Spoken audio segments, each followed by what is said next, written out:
Hello दोस्तों, welcome to my YouTube channel Krishna Pal maths. दोस्तों, मैं आज आपको कराने वाला हूं कक्षा 10 का प्रैक्टिस सेट। जो पहला प्रैक्टिस सेट है दोस्तों, आप वीडियो के एंड तक बने रहें और प्रैक्टिस सेट अच्छे से सॉल्व करें। आपके अंदर कुछ ना कुछ कॉन्फिडेंस जरूर आएगा। कॉन्फिडेंस है दोस्तों, पेपर आपका बहुत अच्छा होने वाला है। आप चैनल के साथ बने रहें दोस्तों, आपको निश्चित मदद मिलेगी और आपके स्कोर में भी इम्प्रूव होगा। तो दोस्तों, मैं पीयूष अनसोल्ड का मैंने आपको बताया था, प्रैक्टिस सेट कराने वाला हूँ। सेट 01 है और न्यू कोर्स पर आधारित है। एनसीईआरटी पाठ्य पुस्तक व बोर्ड प्रश्नों पर आधारित है। इसका पहला खंड है। देखिए, समय 3 घंटे 15 मिनट दिया हुआ है और पूर्णांक 70 का है। बिल्कुल आपके मॉडल पेपर है, पेपर की तरह ही है। इसे मॉडल पेपर भी कह सकते हैं। निर्देश प्रारंभ 15 मिनट परीक्षार्थी और प्रश्न पत्र पढ़ने के लिए निर्धारित है। इस प्रश्न पत्र में कुल 7 प्रश्न हैं। सभी प्रश्न करना अनिवार्य है। प्रत्येक प्रश्न के अंक उनके सम्मुख अंकित हैं। ऐसे ही ये पेपर में आपको लिखा हुआ आएगा। जैसे ये प्रश्न है 1 नंबर का, तो इसके अंक इनके सम्मुख दिए हुए हैं। पहले खंड में सभी करने हैं और सभी खंड में सभी करने हैं, इसमें ये दिया हुआ है। सभी प्रश्न करना अनिवार्य है। प्रत्येक प्रश्न के अंक उनके अंक उनके सम्मुख अंकित हैं। तो पहला सवाल देखते हैं। इसमें पहला सवाल है, प्रत्येक धन संपूर्णांक का रूप होगा। प्रत्येक धन संपूर्णांक का रूप होगा। तो दोस्तों देखते हैं, इसमें हमने यहाँ अपनी नोट्स में भी लिख रखा है, प्रत्येक धन संपूर्णांक होता है या होगा। तो दोस्तों ये टू क्यों होता है, या टू क्यों होता है या 2m होता है, आपको ऑप्शन पर डिपेंड करता है क्या दिया हुआ है। 2s 2p कुछ भी हो सकता है। देखिए, जैसे इसमें मैंने देखा अनसोल्ड में दिया हुआ है ऑप्शन 2q, 2q + 1, 2q - 1 और 3q। तो दोस्तों इसके अनुसार यहाँ 2q राइट होगा। 2q प्रत्येक धन संपूर्णांक का रूप होता है। मतलब जिस भी हम नंबर को मल्टीप्लाई करें, उसे मल्टीप्लाई करने के बाद हमें धन ही संपूर्णांक प्राप्त हो। जैसे 2 है, 4 है, 6 है और 8 है, 10 है, इस तरीके का धन संपूर्णांक प्राप्त होगा। देखते हैं नेक्स्ट क्वेश्चन है, बिंदुओं A 7, -4 व V -5, 1 के बीच की दूरी ज्ञात करें। तो दोस्तों इस सवाल के अकॉर्डिंग हमें दूरी बतानी है। इसमें दिया हुआ है बिंदु A दिया हुआ और बिंदु B दिया हुआ है। इन दोनों के बीच की दूरी हम निकाल सकते हैं। डिस्टेंस फॉर्मूला होता है, डिस्टेंस फॉर्मूला। देखते हैं यहाँ खंड है ये। डिस्टेंस फॉर्मूला होता है कि अंडर में जब 2 पॉइंट दिए हुए हैं, पॉइंट क्या दिए हुए हैं, बिंदु A दिया हुआ है 7, -4 और पॉइंट B दिया हुआ है -5, 1। तो देखते हैं डिस्टेंस फॉर्मूला क्या होता है। दूरी का सूत्र AB बराबर होता है अंडर में x2 - x1 का whole square plus y2 - y1 का होल स्क्वायर। तो ये डिस्टेंस फॉर्मूला होता है। इसके अकॉर्डिंग हमें 2 पॉइंट के बीच की डिस्टेंस निकालनी होती है। हम निकालते हैं 2 पॉइंट्स की डिस्टेंस। हमें 2 पॉइंट्स दिए हुए हैं। पॉइंट्स A दिया हुआ है 7, -4 और B दिया हुआ है -5, 1। तो हम इनकी डिस्टेंस निकालते हैं। ये x1 और y1 है, ये x2 और y2 है। तो AB बराबर हो जाता है अंडर में x2 का मान कितना है, -5 है और x1 का मान -7 है और उसका होल स्क्वायर प्लस y2 दिया हुआ है 1 और y1 दिया हुआ है -4। तो इसे इस तरीके से लिख लेते हैं, बड़ा ब्रैकेट लगा के ये। तो AB बराबर हो जाता है अंडर में -5 और -7 कितना हो गया, -12 हो गया। ये -12 का होल स्क्वायर प्लस ये होता है 1 और +4, क्योंकि अंदर माइनस की मल्टीप्लाई होगी और इसका भी स्क्वायर हो जाता है। तो AB बराबर हो जाता है अंडर में -12 का हो तो 144 होगा और प्लस ये 5 हो जाएगा। 5 का क्या होगा, 25। तो अब हम इसे ऐड कर लेते हैं अंडर में ही। जब हम इसे ऐड करेंगे तो ये कितना हो जाएगा, 169 जो होता है और रूट होता है A B is equal to 13 मात्रक, 13 मात्रक। तो हम देखते हैं दो बिंदुओं के बीच की जो डिस्टेंस आई है, यहाँ ऑप्शन देखते हैं हमारे अकॉर्डिंग 13 आई है, 13, और देखते हैं ऑप्शन में 13 है नहीं है। ऑप्शन ए दिया हुआ 13 वर्ग मात्रक, ऑप्शन सेकंड दिया हुआ 30 मात्रक, ऑप्शन सी दिया हुआ है √13 वर्ग मात्रक, और ऑप्शन डी दिया हुआ है √13 मात्रक। तो हमारे अकॉर्डिंग जो आंसर हो जाएगा वो 13 मात्रक हो जाएगा, क्योंकि हमने दो बिंदुओं के बीच की डिस्टेंस निकाला है। क्वेश्चन नंबर पहले का ज्ञ। क्वेश्चन नंबर पहले का ज्ञ क्या है? पहले का ज्ञ है निम्न आंकड़ों का समांतर माध्य क्या होगा। हमें कुछ आंकड़े दिए हुए हैं और हमें समांतर माध्य बताना है। समांतर माध्य बताने के लिए हमें आंकड़े लिखने होते हैं। पहले हम देखिए आंकड़े लिखते हैं 16, 22, 26, 14, 12, 15, 13, 18। हम आंकड़े लिख लेते हैं। पहले आंकड़े लिखते हैं इस प्रकार, दिए गए आंकड़े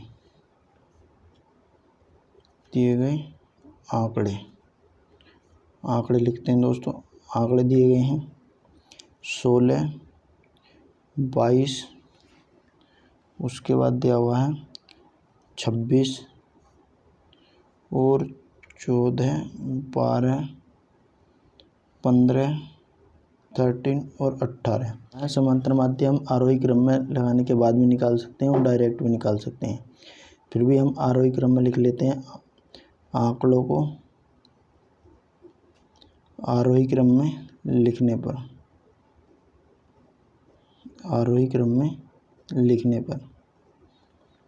लिख लेते हैं आरोही क्रम में।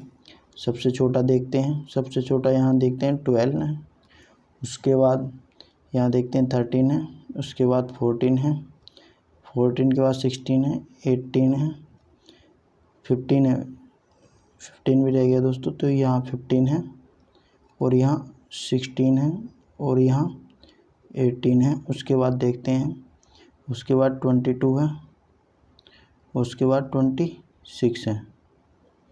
तो देखते हैं यहाँ 2, 2, 4, 2, 6 और 2, 8 आंकड़े दिए हुए हैं जिन्हें मैंने आरोही क्रम में लिख लिया। समांतर माध्य क्या होता है? समांतर माध्य होता है कुल योग पदों का योग बटे पदों की संख्या। तो समांतर माध्य का सूत्र लगाते हैं। समांतर माध्य होता है पदों का योग या आंकड़ों का योग भी कह सकते हैं। पदों या आंकड़ों का योग और बटे आंकड़ों की संख्या। पदों या आंकड़ों की संख्या मतलब पहले हमें सबका आंकड़ों का सम करना है और उनकी बात नीचे क्या लिखनी है, संख्या से डिवाइड कर देना। तो हमें क्या प्राप्त होगा? हमें समांतर माध्य प्राप्त होगा। लेते हैं, देखिए 1, 2, 3, 4, 5, 6, 7, 8 हमारे टोटल आंकड़े दिए हुए हैं 8 और हमने उनका ऊपर सम कर दिया और नीचे आंकड़ों का संख्या लिख दी।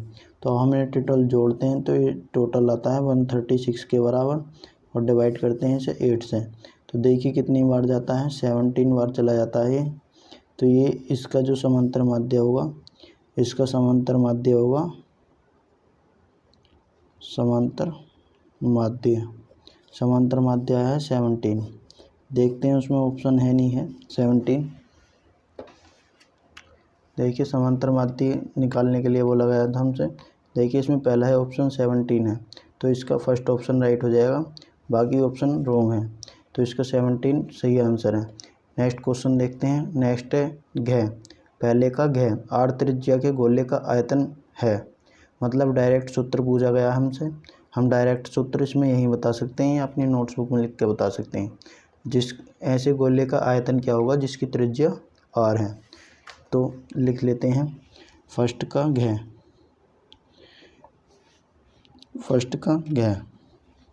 8 त्रिज्या वाले गोले का आयतन कितना हो जाएगा दोस्तों? ये हो जाएगा 4/3 3 और pi r cube, 4/3 pi r cube. तो देखते हैं इसमें ऑप्शन है, इसमें देखते हैं दोस्तों, इसमें देखते हैं ऑप्शन ए दिया हुआ है 4/3 pi r square, 4/3 pi r cube, 4 pi r square, 2 pi r square. तो देखिए ये सेकंड ऑप्शन है 4/3 पाई आर क्यूब। अगला क्वेश्चन देखते हैं, और हमने अपनी नोट्स बुक्स में देखिए यही लिखा है 4/3 पाई आर क्यूब। तो ये ऐसे उस गोले का आयतन है जिसकी त्रिज्या आर है। त्रिज्या दोस्तों किसी गोले की कुछ भी हो सकती है, आपको फॉर्मूले के अकॉर्डिंग ही चलना है। देखते हैं नेक्स्ट क्वेश्चन दिया हुआ है इसमें, एक अर्धगोले की त्रिज्या 4 सेंटीमीटर है तो उसका वक्र पृष्ठ क्या होगा। एक अर्धगोले की त्रिज्या 4 सेंटीमीटर है तो उसका वक्र पृष्ठ क्या होगा। तो पहले हमें अर्धगोले के वक्र पृष्ठ का फॉर्मूला पता होना चाहिए, उसके बाद ही हम अर्धगोले का वक्र पृष्ठ बता सकते हैं। तो देखते हैं, इसमें त्रिज्या दे रखी है 4 सेंटीमीटर और उसका वक्र पृष्ठ पूछा है। तो यहाँ लिख लेते हैं फर्स्ट का ले। यहाँ देखते हैं अर्धगोले की त्रिज्या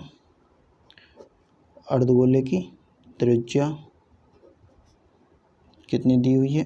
अर्धगोले की त्रिज्या r बराबर दी हुई है 4 सेंटीमीटर।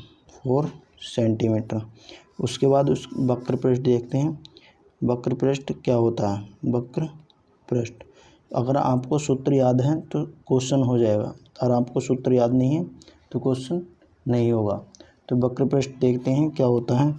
वक्र पृष्ठ होता है अर्धगोले का वक्र पृष्ठ, अर्धगोले का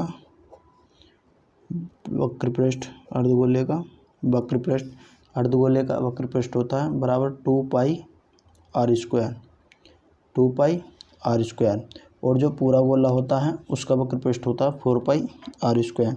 तो देखते हैं, हमें यहाँ त्रिज्या दी हुई है 4 सेंटीमीटर, 2 गुणा में पाई गुणा में, और त्रिज्या कितनी है 4 का स्क्वायर, तो 2 गुणा में पाई और इंटू में 16। तो देखते हैं पाई में ही आंसर दिया होगा ऑप्शन में, 16 दूनी 32 पाई। और यहाँ देखते हैं वर्ग मात्रक, क्योंकि ये क्या है वक्र पृष्ठ, वर्ग मात्रक। तो हमारा फाइनल आंसर आ जाता है। देखते हैं कौन सा ऑप्शन है इसमें। देखते हैं यहाँ ऑप्शन, इसमें देखिए 4 ऑप्शन दिए गए हैं, 64 वर्ग मात्रक और 32 पाई वर्ग मात्रक, 64 पाई घन मात्रक, 32 पाई घन मात्रक। तो दोस्तों ये सेकंड ऑप्शन हो जाता है 32 पाई वर्ग मात्रक। यही हमने अपनी नोटबुक में निकाला है 32 पाई वर्ग मात्रक। तो देखते हैं इसका एक और क्वेश्चन है, पहले का चय क्या है। व्यंजक दिया हुआ हमें कोई a² + a-2 upon a³ + 2a² - a-2 का सरलतम रूप होगा। आपको 4 ऑप्शन दिए हुए हैं, इनमें से एक न एक जरूर होगा। तो व्यंजक लिख लेते हैं और उसे सोल्व करते हैं। व्यंजक दिया हुआ है फर्स्ट का चय, व्यंजक दिया हुआ दोस्तों, देखते हैं व्यंजक दिया हुआ है a² + a-2 अपॉन में a³ + 2a² - a और -2। व्यंजक को सोल्व करते हैं, ये बहुपद है, बहुपद को सोल्व करते हैं। बहुपद को सोल्व करने के लिए द्विघात समीकरण बनाकर उसके मूल निकालने की सहायता से हम सोल्व कर सकते हैं। तो देखिए ऊपर a² + a-2 ये भी द्विघात समीकरण है, उसे हमें फैक्टर करने हैं, और ये भी 3 घात की समीकरण है नीचे। तो सोल्व करते हैं।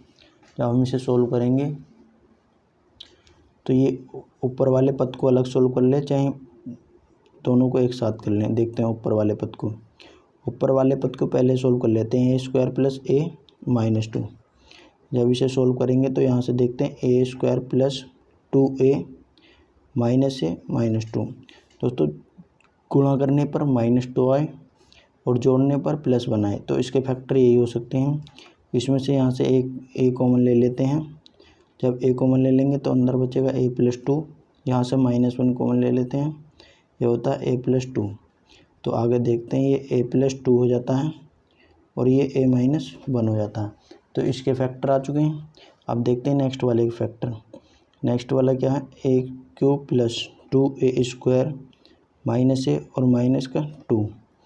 हम यहाँ सोल्व करते हैं। यहाँ से अगर मैं पहली टर्म से यहाँ से इन दोनों टर्म से ए स्क्वायर कॉमन ले लूँ, उसके बाद देखता हूँ अंदर क्या होता है। ए प्लस में 2, यहाँ से मैं अगर क्या कॉमन ले लेता हूँ -1 तो यहाँ बचता है ए प्लस में 2। आगे देखते हैं तो ये ए स्क्वायर -1 हो जाता है और ये ए प्लस में 2 हो जाता है। तो इसके फैक्टर आ चुके हैं ये। अब देखते हैं हमारे पास व्यंजक क्या था। हमारे पास व्यंजक था a square plus a -2 upon a cube plus 2a square minus a -2। तो देखते हैं इसे सोल्व करते हैं दोनों की वैल्यू रखने के बाद। जब हम इसे सोल्व करें +2 और a -1 ऊपर वाली टर्म्स का मान हो गया, नीचे वाली टर्म्स का मान रखते हैं ए स्क्वायर -1 और a प्लस में 2। देखिए यहाँ से a + 2 से a + 2 कट जाता है। उसके बाद देखते हैं क्या प्राप्त होता है। उसके बाद होता है a -1 और अपोन में a स्क्वायर -1।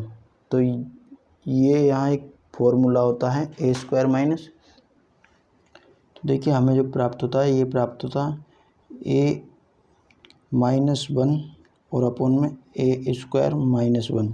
तो ये जो फॉर्मूला होता है ये होता है x square minus Y square बराबर होता है x प्लस में y और x माइनस में y।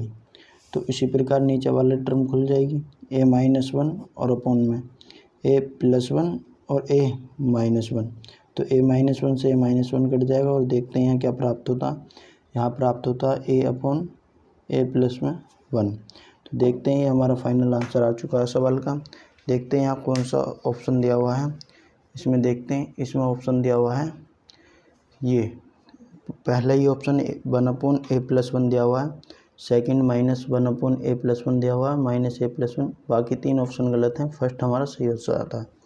तो दोस्तों आप मुझे वीडियो के कमेंट बॉक्स में कमेंट करके बताएं आपको वीडियो कैसी लगी, वीडियो आगे बनानी चाहिए नहीं बनानी चाहिए।